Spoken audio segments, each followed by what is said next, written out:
It is a Thursday morning. Mike Tipton hanging out with you here on the Tipping Point with Mike Tipton. We are live on Facebook, on X, on YouTube. We are live on Roku via the National Streaming Sports app. Download Roku and download the National Streaming Sports app. They have a great lineup. Once again, they're based out of Philadelphia, so there's going to be a lot of Cowboys hate. I feel like I'm the only person on the platform that is constantly trying to, I can't even say defending the Dallas Cowboys because I know they're garbage, but at least I'm one of the few people trying to be like, hey, guys, don't be so mean. You know, everyone's struggling out there. Like, let's just try to be a little nicer than what we should be whenever it comes to the Dallas Cowboys. We're also live on Instagram as well. We're trying this out on Instagram. We'll see if we keep doing it that way. Instagram doesn't get the commercials, so you kind of get like a behind-the-scenes thing. I think yesterday I showed everyone the equipment that I have here in my office as far as you know, what the way that I do the show. And obviously there's other things that I'm going to be doing as well. But I'll get to all that stuff in just a little bit. Tomorrow's show on Friday is going to be a wide open forum. I will share the link out to everybody, even those of you on Instagram. If you want to come on the show, let me know what it is that you want to talk about. We can talk about it for a little bit. If you're on Instagram, all I ask is that you do not cuss. You do not say any bad words. You don't do any of that stuff because we're trying to grow the show in a more professional type manner. But nonetheless, it's Thursday, so that means we've got NFL football coming up later on this afternoon. And along with the NFL football, we have a lot of news that has come out of the world of sports right now. And one of the things for me is I love talking about sports media. I love talking about the way that the sports media landscape has kind of changed over the last couple of years. And I know for a lot of people, that's something that might be a little boring. But to me, what it is that you kind of see where the money is coming from, where certain programs are starting to lean to, things of that nature, right? And yesterday, the news came out that ESPN was going to get rid of Around the Horn, one of their flagship programs that has been on for well over 20 years. I remember the launch of Around the Horn, and it was kind of sad for me to hear that ESPN was going to go that route. But then I had to start thinking about things, right? On Tuesday, we learned that ESPN was going to be the new home of Inside the NBA. For those that don't know what Inside the NBA is, it's basically the longest running show that Turner Network has that leads you into the NBA games and then out of the NBA games. It's Shaquille O'Neal, Charles Barkley, Kenny the Jet Smith, and Ernie Johnson. That's the main crew that they have, and that's been a flagship, a staple basically for, I mean, you had Charles, Kenny, and EJ for at least 25 years, maybe a little bit longer. But whenever you look at ESPN taking over Inside the NBA, you have to think about what's going to happen with that. Right now, Inside the NBA is still going to be produced by Turner. If you're into anything that's sports related, or I might pull back the curtain here if you don't know how these things work, but ESPN having Pat McAfee isn't necessarily something that's produced by ESPN. That's produced by McAfee's people, Pat McAfee's people. And Pat McAfee's people basically are being rented out by ESPN to have the broadcast on air there. Again, I understand these things because that's a place I used to work at, right? That's where I cut my teeth in this industry, was learning from there. So what they're doing is basically doing the product, pumping it into ESPN. ESPN's just giving it a platform. And that's what they're going to wind up doing with Inside the NBA as well. Now, Inside the NBA is going to be a little more of a trick to try to navigate through because ESPN already had their NBA show, right? You had Stephen A. Smith, Mike Wilbon, Shanae Ogwumike, Richard Jefferson, Kendrick Perkins. You had a revolving door of people there at ESPN that are now going to be displaced out of where they were. And it makes you say, okay, ESPN has to take on now the contracts of Charles Barkley, the contract of Shaquille O'Neal, the contract of Kenny the Jet Smith, and the contract of Ernie Johnson. I would have never thought in my lifetime, at least not now as an adult, since all these players have been retired for well over a decade, I think 15 years is Shaq now, that I would talk about their contracts this late into my life. Like it's insane to think about it that way. But ESPN has to take over those contracts. Therefore, there has to be some heads that get cut off. right? It's just going to be that way. And unfortunately, for those of us that love ESPN programming, like myself, we are now going to wind up losing Around the Horn. And Around the Horn for me is one of those staple shows. That's where I would, get out of school, I would turn it on, and I would start watching, like, okay, let me take notes on this. I Peeling back the curtain a little bit on like my history of it is I wanted to start off as a writer, as a columnist. I did not want to do streaming. I did not want to do radio. I didn't want to do TV. I still don't want to do TV. I'm on Roku, but that's because Roku and the people at National Streaming Sports made a huge mistake allowing me to be a part of their programming. But I wanted to start off as a writer. That's what I wanted to do. I wanted to just be, working for a newspaper, typing my life away, doing all the stuff like that I've got to do. Obviously, I'm a smart enough man to realize that newspapers are dinosaurs, right? Even the radio is dinosaurs. That's why I started doing podcasting back in 2015. 2015, almost 10 years of me doing podcasting because I saw the way that the media landscape was going to change. And Around the Horn was one of those places that like I went to and I said, I want to be a writer. I want to do all these different things. And I took a leap of faith, which is something that I do on occasion. And I messaged Woody Page. For those of you who don't know who Woody Page is, he's a longtime columnist out of Denver and was like the main guy on Around the Horn. I messaged him. He says, you got to work on this, and this. If you want to become a writer, best of luck to you. He didn't have to take that time. He didn't have to do that stuff to allow me to know how to write, how to become a better writer. And ultimately, that's the reason why I decided at one point in time I wanted to become a teacher, right? Because I wanted to kind of help out other people in learning how to do this stuff. That's why I still help people with their podcasts. That's why I still want to be someone that can be called upon to say, hey, what can I do to make sure my stuff is better? My stuff ain't great, but I'm always looking to make it better. And I'm always willing to go out there and assist people if they want to grow their podcast, if they want to get better as a writer, if they want to get better with video and audio and all those other things like that, right? Enough of me on my high horse. But watching Around the Horn and, being able to talk to someone like Woody Page, watching Dan Lebitard on the show, watching Tony Reale on the show, and I was lucky enough to have met Tony Reale whenever I lived in Connecticut and worked at ESPN. Being able to be a part of that inner circle there, and then hearing yesterday that ESPN is going to get rid of Around the Horn was just one of those like heartbreaking moments for me. Now, obviously, it's not going to be the end of the world, right? Like it's not going to be, oh my God, like how can I make it through? But it's one of those things where you have to look at what the media landscape is and how hard it is to sustain a career in this industry, especially in sports media, because it's always evolving. And now we're starting to see where you had outlets where you can go to a Turner, start evaporating slowly and slowly and slowly. The regional sports networks that are out there, right? Like your Bally Sports, your Diamond Sports, things like that people would go to as like, I'm going to learn here, then go up to ESPN. Those are starting to go to the wayside because, as we just learned yesterday as well, MLB baseball is going to try to just work out a national deal with ESPN and with other major networks, kind of like what basketball and the NFL does.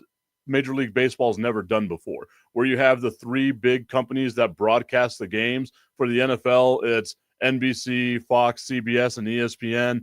For the NBA, it's NBC, ABC, and ESPN. That's where the Major League Baseball is going to go now. So you don't have to worry about the regional sports network. So now we're going to start getting rid of the blackouts. Now in baseball, we're going to start getting rid of, just those little inconveniences. I'm a New York Yankees fan because in Texas, growing up, and even recently as last year in Texas, we cannot watch Texas Rangers games, home games, or Houston Astros home games. So now you're missing half the season just because of you living in the state that the team is in. That's going to be a no more thing. Major League Baseball is going the what I think is going to be around the WWE route of let's just have our own platform. We'll have all the games here available, kind of like an ESPN Plus. And now you get your baseball games that way. That's so much more convenient then wondering where your team is going to be playing on Bally Sports. Is Bally's going to be there through the cable network? Is Diamond going to be there through the cable network? Are they fighting this time? Because Diamond Sports and Bally's and Sinclair went bankrupt. So they had to sell off these assets. Major League Baseball bought these assets and now is trying to capitalize that as saying, look, we want to have these national TV deals for all of our teams. And just like the NFL and just like the NBA, the money that's made from these broadcasts is going to be shared as a collective revenue through everybody. All 30 teams in Major League Baseball are going to get a 30th of the pie, and it's an equal revenue share for everybody. Whereas the old model was the New York Yankees have a huge audience. Now we got to take money out of the Yankees pot and give it to the Miami Marlins and give it to the Arizona Diamondbacks, who don't have as strong of a TV deal as the New York Yankees have. And the way that this came about was because last season, and I don't know how many people actually know this about last season's baseball season or last season's baseball TV rights, but San Diego, the Padres, the Arizona Diamondbacks, and I want to say the Baltimore Orioles all lost their TV deals, and Major League Baseball basically had to run their TV contract for them. So now Major League Baseball is empowered in saying, look, we can get rid of Bally's network. We can get rid of XYZ that we're making a little bit of money on, that we're making some money on. We can get rid of these things, and now we're just going to have a huge, lucrative TV deal that everyone gets a piece of the pie from. If you're a Dodgers fan, that is a terrifying aspect to think of because the Dodgers get the majority of their money for their $700 million payroll from their local TV deals.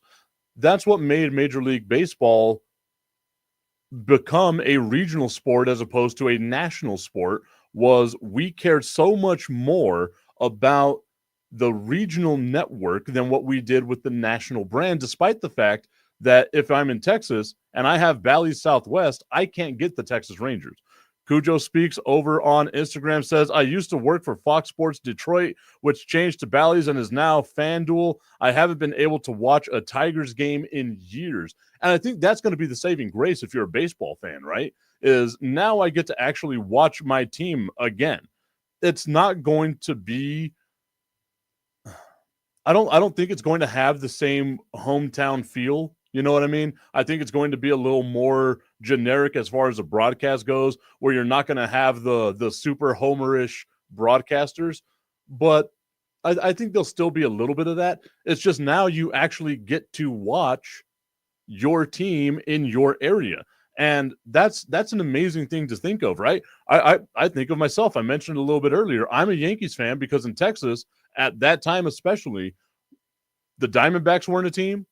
The Colorado Rockies weren't a team. The Texas Rangers and the Houston Astros were being blacked out. So all we got was the Dodgers and the Yankees. The Dodgers had just won a World Series. I wasn't going to follow the team that just won a World Series. I became a Yankees fan. I was 7, 8 years old. Turns out they were actually pretty damn good well before I was alive. They were just absolute garbage whenever I was a small child. Tommy Canazzo saying, what's good, Tip? He's over on the YouTube feed. What's good, Tommy? I hope you are doing well today, sir. We are talking about the change in the media landscape that we are watching right now, where ESPN announced yesterday that they're going to get rid of Around the Horn. We know that ESPN is now going to be the new home for Inside the NBA as well. And Rob Manfred and Major League Baseball coming out basically saying, look, we're going to get rid of Bally's. We're going to get rid of Diamond. We're going to get rid of whatever it is the regional sport networks are. We're going to create a huge TV contract. And that's going to be a blanket for all of the Major League Baseball teams to pay, maybe have an equal revenue share when it comes to their TV broadcast. Again, if I'm a Dodgers fan, I'm going to push back on this. I believe this isn't going to go the route or as smooth as Rob Manfred thinks it's going to go, because the Dodgers make a ton of money off of their TV deal. The same thing with the Yankees, the same thing with the Red Sox, the same thing with the Cubs. Those teams like that have such a huge amount of their payroll locked up in those TV deals that it does make it a little bit of a have and have not situation, right? Major League Baseball got their dream scenario in the World Series of having the Dodgers versus the Yankees. And everyone was like, oh, it's payroll, payroll, payroll, payroll, payroll. And it's just one of those, like, it's not necessarily that way because you had a lot of smaller market, small payroll teams in the Major League Baseball playoffs. Tommy Canazza saying, damn, Around the Horn is still around. LOL, I haven't seen that show since Woody Page was on there. You would be surprised, my guy. Woody Page still getting out on there, still finding his way on to Around the Horn. I'm a big Woody Page guy myself. I mentioned it earlier. Part of the reason why I got into sports media, I wanted to be a writer. I wanted to work at the El Paso Times as a sports writer. And I sent a copy of my writings. I was doing a blog like in 2004. I sent a copy of my writings to Woody Page. He replied back, said, hey, fix this, fix this, fix this. It's going to be great. Focus on these things if you want to become a writer. Best of luck to you. Didn't have to say any of that stuff because the man's super popular, super famous in the journalism world. But it was just really cool to have Woody Page in 2004 send me an email to a now defunct email address and you know, teach me the way that I need to be a writer. And if you ever read some of my stuff, you'll see I kind of write a different way. And I'm glad that he was able to appreciate that style of things that I've got. So I want to see if this even matters to people, because how many people are out there actually watching baseball? Like, I know you've got huge baseball fans, right? I'm a big baseball fan. I'm not a huge baseball fan. I don't watch every Yankees game. If they're on the TV, yeah, I'll watch them. They might be background noise most of the time. I care, August, September, when we get closer to the playoff race, the pennant race, all that. That's when I'm caring. Obviously, September and October, like, yeah, I'm down, right? Because it's the playoff time. I watch the World Series even if the Yankees aren't in it. I'll watch the ALCS and the NLCS if the Yankees aren't in it, or any team that I care about isn't in it. But I wonder how many people legitimately care about baseball, and if they're actually watching baseball. Because as Medusa Designs tunes in saying buenos dias to you as well. If Major League Baseball is going to go this route and start getting rid of the local TV deals, then they now have to start to find a way to market some of their players, right? I think we've seen them change some ways, right?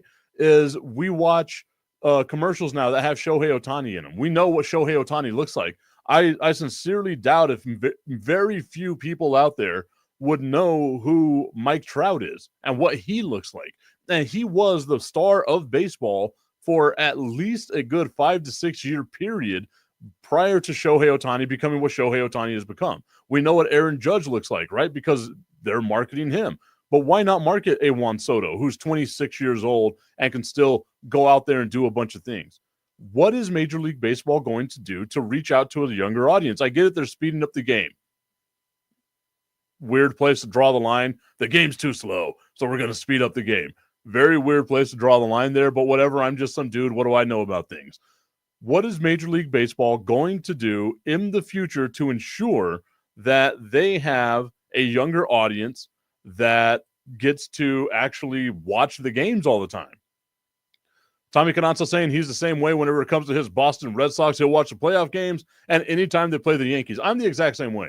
I will look up, and I've got a little calendar on my phone. We all know how that stuff works. And I will put in whenever the Yankees play the Red Sox. We get 18 games a year. I'll put them in. And it'll be like, hey, here's a reminder the Yankees are playing Red Sox today. Like, oh, okay, cool. Do I watch all 9 innings of it, though? Probably not. I might be able to get a good nap in there, wake up during the 7th inning stretch and be like, oh, hey, it's 1-1. Nice, right? That's kind of the way that I am with baseball right now as well. Okay, so we're going to take a quick break. Whenever we come back on X, on Roku, on Facebook, and on YouTube, we'll talk a little bit more about the stuff that's going on in the news. We're going to start breaking down the NFL matchup tonight between the Pittsburgh Steelers and the Cleveland Browns. If you're over on Instagram, you get to hang out, see the behind-the-scenes stuff. It's going to be a lot of fun. Whenever we come back, though, we are going to talk about the Steelers and the Browns on the Tipping Point with Mike Tipton on Facebook, on X, on Instagram, on YouTube, and on Roku via National Streaming Sports.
everybody. Bernie Olivas, Executive Director of the Sun Bowl Association, giving a little update for the Tony the Tiger Sun Bowl, which will be played on December 31st at noon at the Sun Bowl Stadium.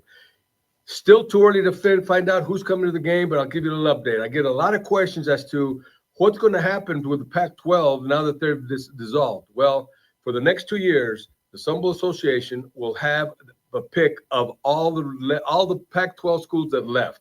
So we still have access. We're going to still have access to UCLA and USC and Washington and Oregon and Cal and Arizona State and Utah. But on the other side, it's still going to be the ACC. So a lot of people have been asking the questions about now that there's only 2 Pac-12 teams, where you're going to go. Well, now you know, again, December 31st, 12 noon, Sun Bowl Stadium. Tickets are going pretty well. So don't be left out. Come by the office or go to Ticketmaster and get your tickets. We'll be waiting for you. Get ready, Sun Bowl fans. The 2024 Tony the Tiger Sun Bowl is back, and it's bigger and better than ever. Mark your calendars. Tickets are now on sale. Whether you're a longtime fan or new to the action, don't miss out on the best seats in the house. Secure your tickets before Thanksgiving and be a part of the tradition. Last year's game was a sellout. Don't wait until it's too late. Join us on December 31st for a day of unforgettable football, family fun, and festive cheer. Visit sunbowl.org to grab your tickets. The clock is ticking. Be there when history is made. Welcome back into the Tipping Point with Mike Tipton. We are live on Facebook, on X, on YouTube, on Instagram live as well, and of course on Roku via the National Streaming Sports app. Thank you all so much for being a part of today's show as well. Earlier we were talking about changes in the sports media landscape. We've got ESPN now becoming the conglomerate that it is, taking over inside the NBA for next season, not next year, next season, after this NBA season, because Turner Sports will no longer have the NBA. They lost their deal to Amazon, so if you want some of those NBA games, you're going to have to kind of follow the model you've been doing if you want Thursday Night Football. And speaking of Thursday Night Football, damn, that was a damn good segue tip. The Steelers taking on the Browns. Later on today, the Steelers 8-2, 4-1 on the 4-1 on the road. The Browns 2-8, 1-4 on the road. This does not seem like it's going to be a fun game to watch. I think the Browns are just going to absolutely get their ass kicked. The Steelers are and I hate saying this because I love watching the Steelers lose, but the Steelers are a really damn good team. They might be borderline great. That defense is awesome. They have enough talent. Russell Wilson, again, I have to keep apologizing. I'm on my Russell Wilson apology tour. Russell Wilson, I'm sorry. I am so sorry for doubting you whenever you were in Denver. I don't think he's playing at the Hall of Fame level that he was playing at before, but he's not the turd sandwich I thought he was before either. But I'm looking at both these teams, and you see the big difference between them is about 4 years ago, we all would have thought that the Cleveland Browns were on the upward trajectory. The Steelers were on the downslide, right? They just lost Big Ben. They just seemed to not have enough. They didn't have enough outside weapons. That was always the issue, is Big Ben has the noodle arm, but he also has no one to catch the ball. And they had Najee Harris at the time, but what were you really going to be able to get out of him if you're always falling behind? Cleveland, great defense at the time. They had Baker Mayfield. They had Amari Cooper. They had Kareem Hunt and Nick Chubb. They seemed like they were the team that was poised to be running the AFC North. And like that, things just change, right? They get rid of Baker Mayfield. A huge mistake made by the Cleveland Browns. They signed Deshaun Watson. After the Cleveland Browns signed Deshaun Watson, it just all seemed to go downhill from there. And all the momentum that they had, having that great defense, having guys like Myles Garrett on the team, they just seemed to hit a wall. And they didn't just hit it softly. Like they ran, cartoon Wile E. Coyote style into the wall, and just that was the end of it for them. And this is one of those scenarios where you're snake bit by yourself. You could have kept Baker Mayfield, and I get it. He had the shoulder injury. He played through the shoulder injury for his teammates. That's a tough dude, right? He's the kind of guy that we all want as sports fans on our team. He's the kind of guy that Whenever you say, oh, this guy, he's out there right now when he's got just a pinch in his shoulder. Why isn't he playing?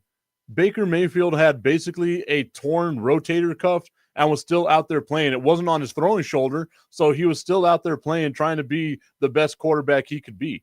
The Cleveland Browns just had a turnstile at offensive line. They get rid of him. They signed Deshaun Watson.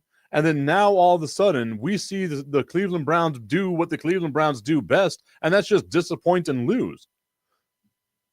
There was a part of me that thought this year maybe, just maybe, right, especially after seeing how they were last year, where they were a fun team to watch. They were kind of on that bubble of, are you going to be okay or are you going to go back to being dog crap? Can't say the other word. For those that are on Instagram Live right now, I'm on Roku TV via National Streaming Sports. I have to be a decent human being. I can't just be cussing left and right while I'm on National Streaming Sports. On tomorrow's show, though, we're just going to let it fly. Why not? But the Cleveland Browns just did it to themselves. And that's where it's got to be super frustrating if you're a Cleveland Browns fan out there, or you know someone that's a Cleveland Browns fan, is this team did it to themselves. Whenever you see a team like the Dallas Cowboys, yes, they're disappointing, but they also have a ton of talent. The issue with the Dallas Cowboys isn't we got rid of a good quarterback and signed a pretty terrible quarterback, hoping that he would be a good quarterback after missing 2 seasons of playing because he just can't seem to keep his hands to himself. The Cleveland Browns just like their window closed like that. And yesterday I was talking about windows being closed in the NFL, the window being closed on the San Francisco 49ers, the window being closed on the Dallas Cowboys. I think they're done. But like their area for winning was last season. Sure, you can get a new coach, but you're going to have some sort of rebuild in Dallas. That's why at the beginning of the year I said don't sign Dak Prescott. I thought you were going to let Dak Prescott walk. You save that money. You put that into free agency, draft a quarterback, maybe develop him, see what you got with Trey Lance. There's no reason why Cooper Rush needs to be starting for the Dallas Cowboys. I digress. Cleveland's kind of the same way. I get that you have Jameis Winston there. You can't build around Jameis Winston anymore. Jameis Winston ain't the guy that's going to save the Cleveland Browns. You have to start evaluating what you do in Cleveland. They traded away Amari Cooper this year for a 4th-round draft pick or a 5th-round draft pick to Buffalo. So now you've got to have some openings in cap space. Like you're going to have these things. What are you going to do with Nick Chubb? Do you keep Nick Chubb around or do you just let him walk? You know what I mean? Like that's going to be the issue with the Cleveland Browns. On the other side of the coin are the Pittsburgh Steelers. And again, I hate saying this because I hate the Pittsburgh Steelers. I have an irrational hatred of the Pittsburgh Steelers. I watched them whenever I was 11 years old, lose to the Dallas Cowboys in the Super Bowl, but the entire package leading up to that Super Bowl was how much the Steelers dominated the Cowboys in the 1970s. And I just, me being me, decided that day right then was going to be the day that I loathe the Pittsburgh Steelers for the remainder of history. I don't know why. I enjoy when they lose. I'm a happy guy when they lose. I like watching the Eagles, Steelers, and 49ers lose more than I like watching the Cowboys win. And the Cowboys don't win a lot, so I have to try to find times for the other teams to lose. Watching this Pittsburgh Steelers turnaround, whenever they signed Russell Wilson, I laughed out loud. I said, you just signed Justin Fields. You're giving up on the year. I thought Justin Fields would be okay. I thought he'd be a serviceable quarterback. But whenever I saw that they signed Russell Wilson, I could not stop laughing. I could not stop just thinking to myself, you guys punted on the season because he's going to be their starting quarterback. You can't sign him and then not play him if you got Justin Fields there, right? I thought he could teach Justin Fields, but I didn't think he could play. But they have a good offensive line in Pittsburgh, so he's protected. He's got a great running back behind him in Najee Harris. He has weapons down the field. They have a phenomenal defense, so they're always going to be in a game. They've built around T.J. Watt. All of what we expect out of the AFC North is great defensive teams, right? Especially if they're in silver and or if they're in black and gold or if they're in purple and black. We expect great defensive teams. This year, the Bengals or the Bengals, the Browns, and the Ravens aren't keeping up their end of the deal, but the Pittsburgh Steelers defense is keeping up their end of the deal.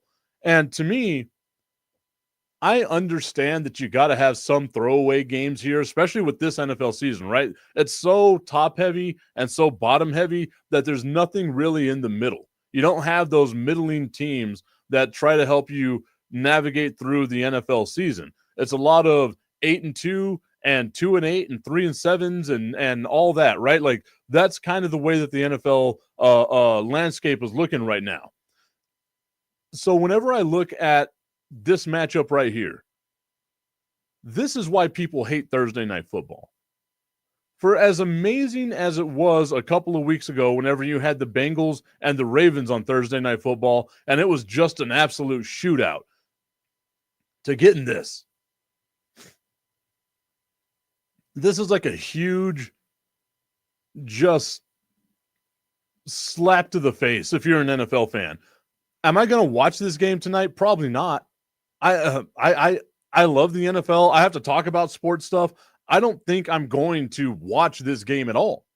I'll have something else to talk about on tomorrow's show. I'm going to leave it up to y'all. Those of you that are on Instagram, those of you that are on Facebook, X, YouTube, all the places on there. I'm going to have the phone plugged into the board. Y'all get to talk and tell me what it is you want to talk about. Right? That's how we're going to lead into the weekend. I'm not going to talk about this Cleveland Browns game unless y'all bring it up because I'm not going to watch this. I'm not going to watch it. I'm being 100% honest with you tonight.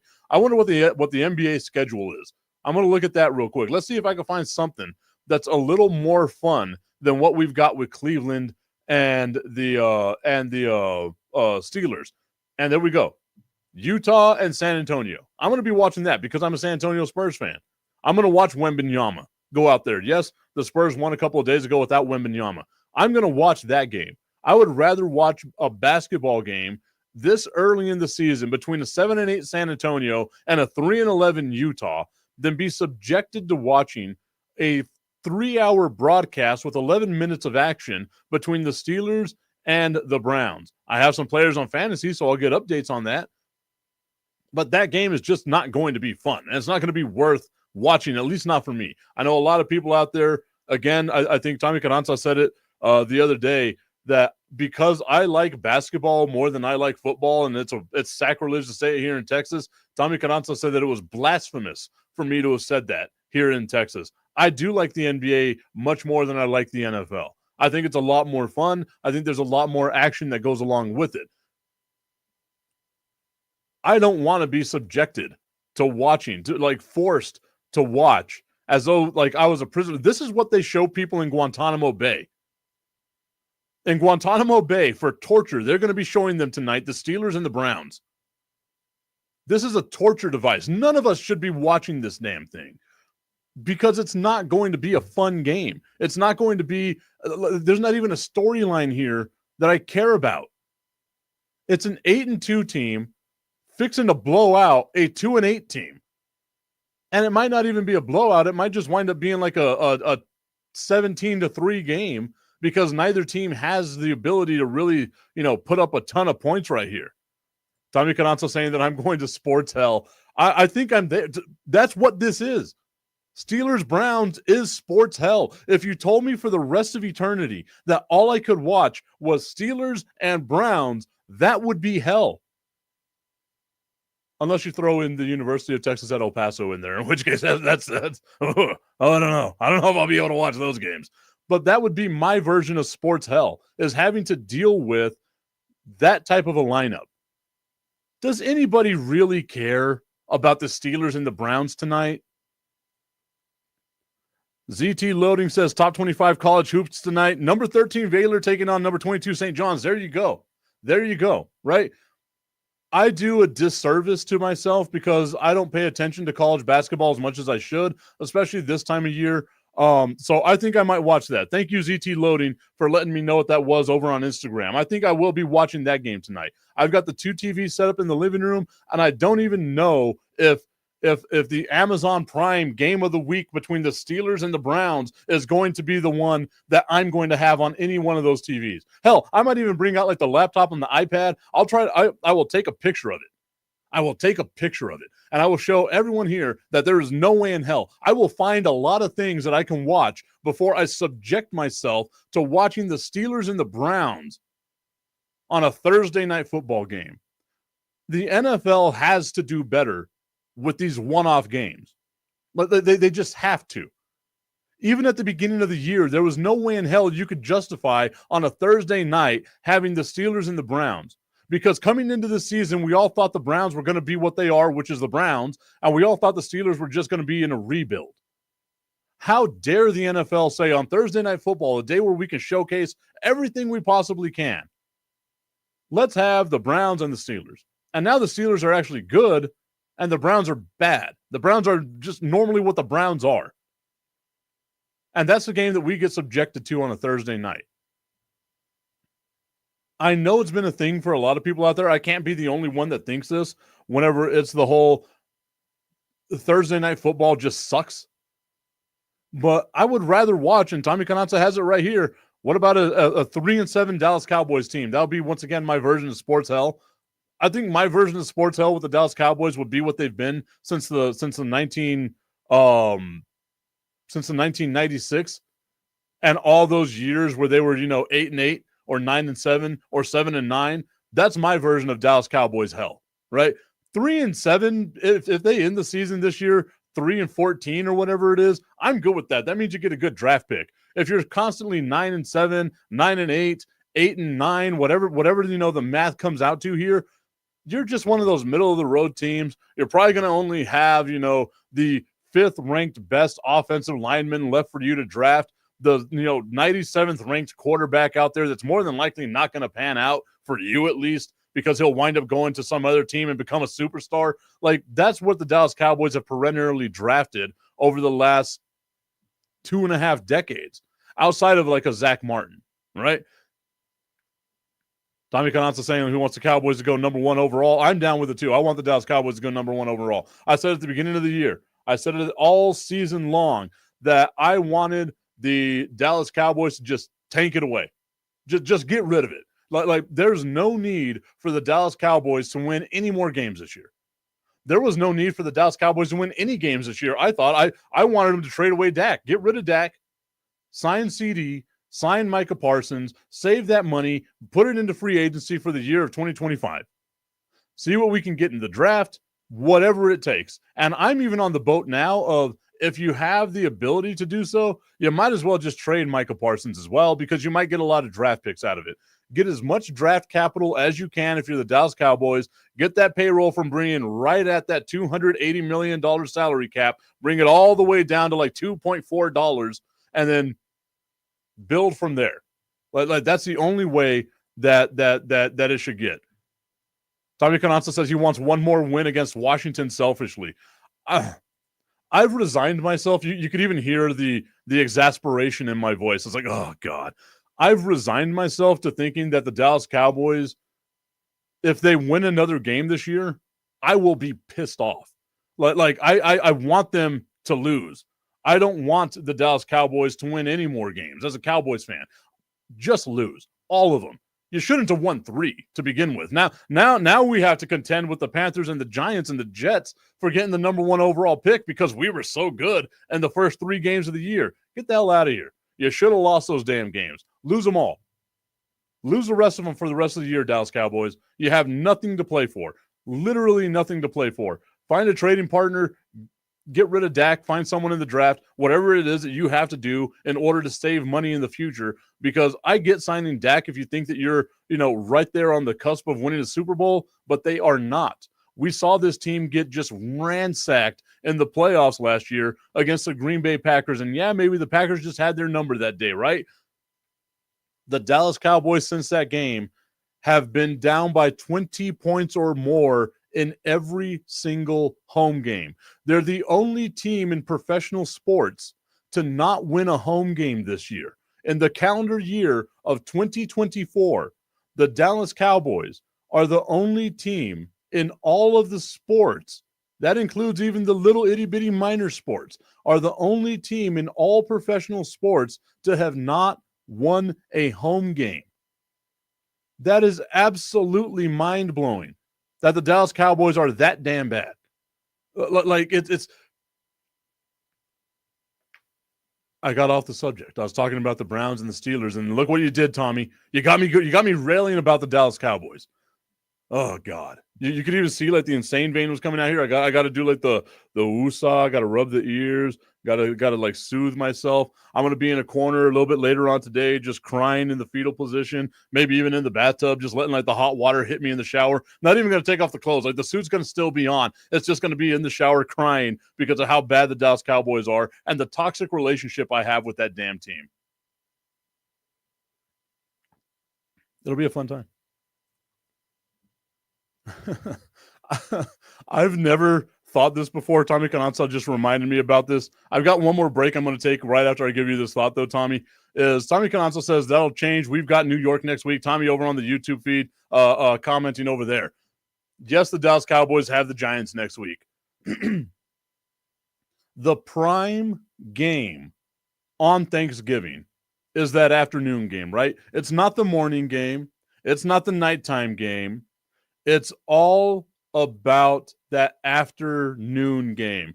As the Junior Sachs is commenting on my Instagram live here saying, bro is tweaking about how bad his team is. I'm not tweaking. I know how bad they are. I have accepted. The first step to recovery is admitting whenever something has happened to you. I am admitting that the Dallas Cowboys are my most toxic relationship, and I accept that they are an absolute pile of dog crap. The D in Dallas stands for dog crap. The S stands for another word that I cannot say because we are live right now on Roku. Thank you, National Streaming Sports. But getting back to the thought here, the New York Giants and the Dallas Cowboys are that primetime game on Thanksgiving. And I could not think of any other way for my Thanksgiving meal to just taste bad is because of how bad the Dallas Cowboys and the Giants are. We've got Tommy DeVito, Tommy Cutlets taking on Cooper Rush on Thanksgiving Day. That is going to ruin my meal. That will make my meal taste bad. That'll make my beer taste bad. That'll make my whiskey taste bad. I might even boycott that game, Tommy. We'll see. We'll see what happens with that one. All right, everybody, we're going to take a quick break. Whenever we come back, I've got to talk about a sponsor that we have here on the Tipping Point with Mike Tipton, and then I will give you my Tip 6 picks of the week.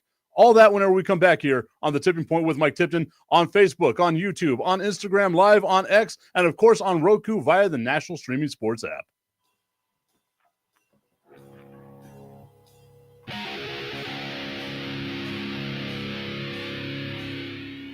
What's up, everybody? Mike Tipton here on a Sunday afternoon, about to enjoy the Dallas Cowboys taking on the San Francisco 49ers. And I want to let you know about my friends over at Beer Box. Beerbox.com is a place that I went to get my craft beer delivered at home. All right, so let's go ahead and dive into it. The first beer we're going to be trying is from Fat Orange Cat Brewing Company in North Haven, Connecticut. I am so mad at myself because I was just there a couple of weeks ago, and I should have stopped by the brewery and tried some of their beers, but I got it delivered by my friends over at Beer Box. So let's go ahead and give it a try.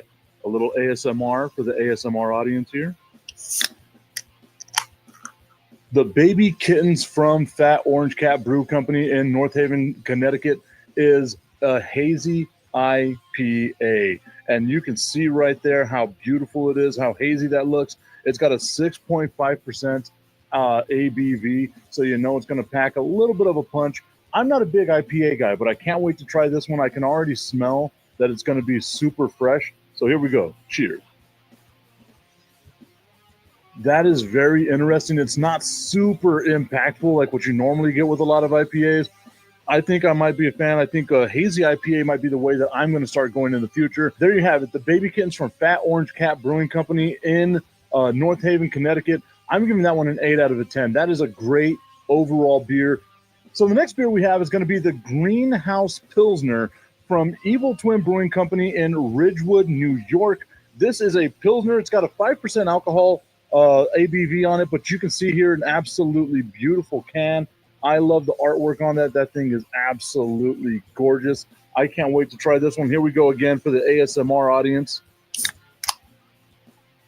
Oh, that was good. Look at that thing of beauty right there from the Evil Twin Brewing Company in Ridgewood, New York. This Greenhouse Pilsner, look how beautiful that beer is right there. There we go. Bottoms up. Cheers, everybody.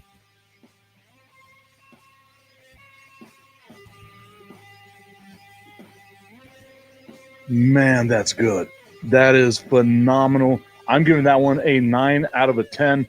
That beer is absolutely flavorful. What you need to do to try different beers like this from different areas, you don't have to travel out of town anymore and try to find them out. All you have to do is go over to beerbox.com. It's super simple the way that it works. So here's what you got to do. Just simply subscribe. That's simple. Can't be any easier than that. It's month to month, and you can cancel any time.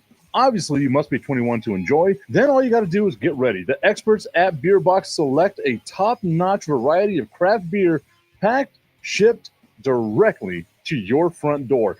Then just sit back and enjoy a monthly surprise of quality craft beer from the best breweries across America. Once again, beerbox.com, that's the place that you go to order all the best craft beer throughout the United States. Get your subscription today. Must be 21 or over to enjoy.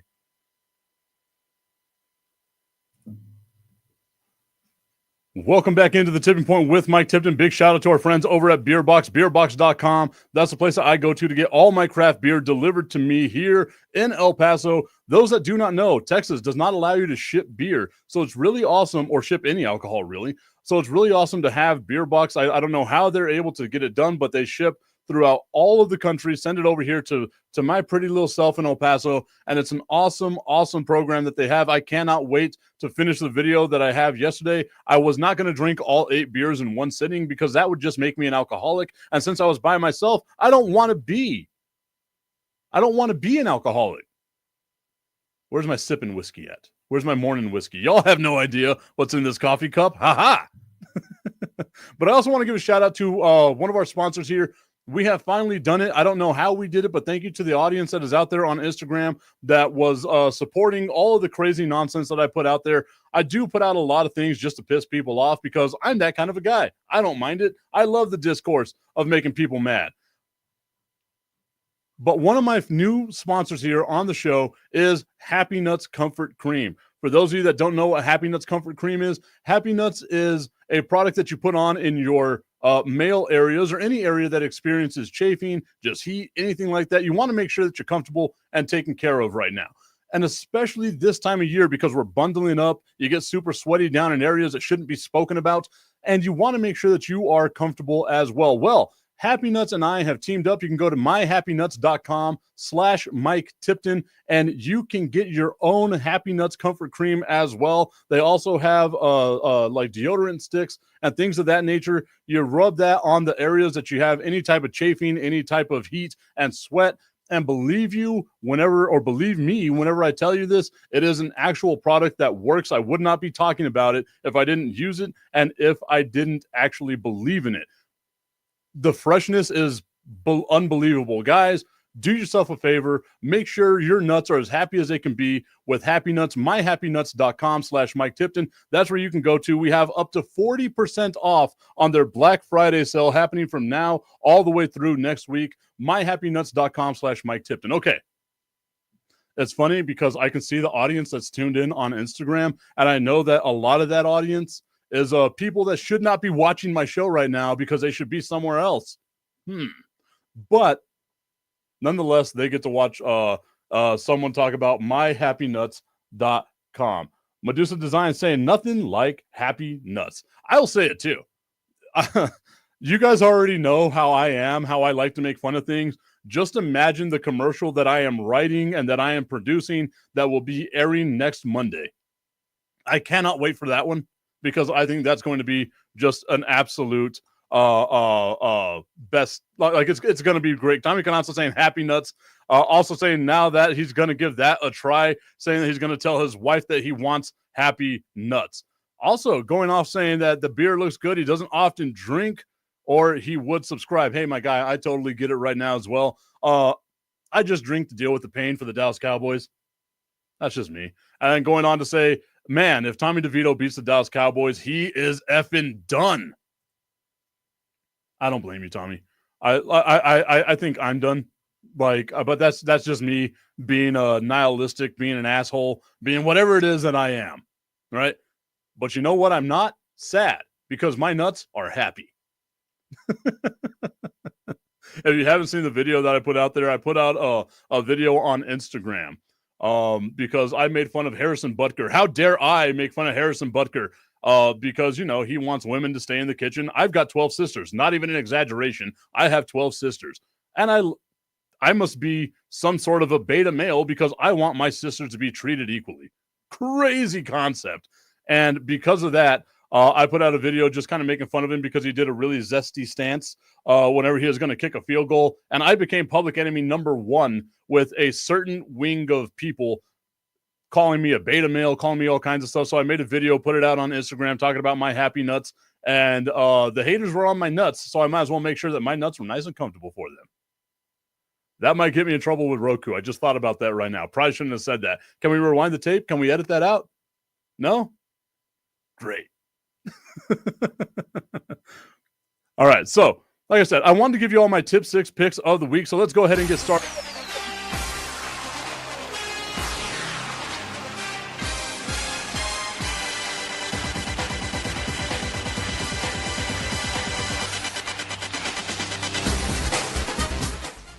All right, so here we go with the tip 6 picks of the week. All these picks are brought to you by our friends over at Bovada.lv. Bovada.lv. That's where I go in Texas. It is frowned upon to do the things that I do sometimes, so I have to find other ways of doing it. Sorry, Texas. I like having fun. And one of the games that we're going to look at right now, and I don't know why I'm even doing this, but it is the Dallas Cowboys versus the Washington Commanders. The Washington Commanders, a 10-point favorite over the Dallas Cowboys right now. And normally, I would say, don't ever bet a double-digit spread like that. And I'm going to tell you right now, you hammer the Washington Commanders beating the Dallas Cowboys by more than 10. Because we've seen the Dallas Cowboys cannot be competitive, and the Washington Commanders have a pretty commanding offense. See what I did there? So the Washington Commanders with the 10-point lead over the Dallas Cowboys. The next game on the list, the Detroit Lions, a 7-point favorite against the Indianapolis Colts. I like the Colts. I like what the Colts are doing. I like what the Colts are building right now. However, the Detroit Lions are overwhelming. I am also taking the Detroit Lions here, -7 on that spread. Next up, the Minnesota Vikings over the Chicago Bears. The Bears, a 3.5-point dog at home. The Bears have been a little inconsistent, and the Vikings have been pretty damn good. But I will say this. I think the Bears are only going to lose by 3. So I would take the Bears to cover that 3.5-point spread. And if you are a person who just likes the money line, you want to take a team straight up, go ahead and take the Minnesota Vikings on that. The Vikings win the game, but the Bears cover the 3.5-point spread. Up next, the New England Patriots taking on the Miami Dolphins. The Miami Dolphins, a 7.5-point favorite down in Miami. This is another one of those things where it feels like roles have been reversed here in the world. The Miami Dolphins, a much better team than the New England Patriots. I am going to take the Miami Dolphins to cover that 7.5-point spread. Coming up next, the Denver Broncos and the Las Vegas Raiders. It looks like we're going really heavy here on the chalk. The Broncos, a 6-point favorite over the Raiders. I'm taking the Broncos to win by more than 6 points here. So we've got the Broncos there as well. And then finally, a game where I feel like we might get a little bit of an upset, if you could even call it that, is the Arizona Cardinals, a 1-point favorite against the Seattle Seahawks. The Seahawks at home, I'm going to go with the Seattle Seahawks. They've always got some sort of magic in them, and I believe the Seahawks are going to win that game outright, therefore covering that 1.5-point spread. So we've got the Seahawks, we've got the Broncos, we've got the Dolphins, we've got the Vikings, we've got the Lions, and we've got the Washington Commanders. Everybody, thank you so much for being a part of today's show. I will see you all a little bit later on. Remember, tomorrow we are going to have the wide open mics. I'll put the links out there for everyone to be a part of the show, and I will see you all again tomorrow. Have a good day, everybody.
Football season is here, and SeatGeek is my go-to for buying tickets. Now, with SeatGeek, every single ticket is backed with their buyer guarantee. We've all had plans change, and when you can't make it to the big game, SeatGeek has you covered. They're the only ticketer that allows you to return your tickets ahead of the event for credit with SeatGeek swaps. So when things come up, I know that my tickets won't go to waste. So what are you waiting for? Download the SeatGeek app to maximize your possibilities and shop live events with confidence.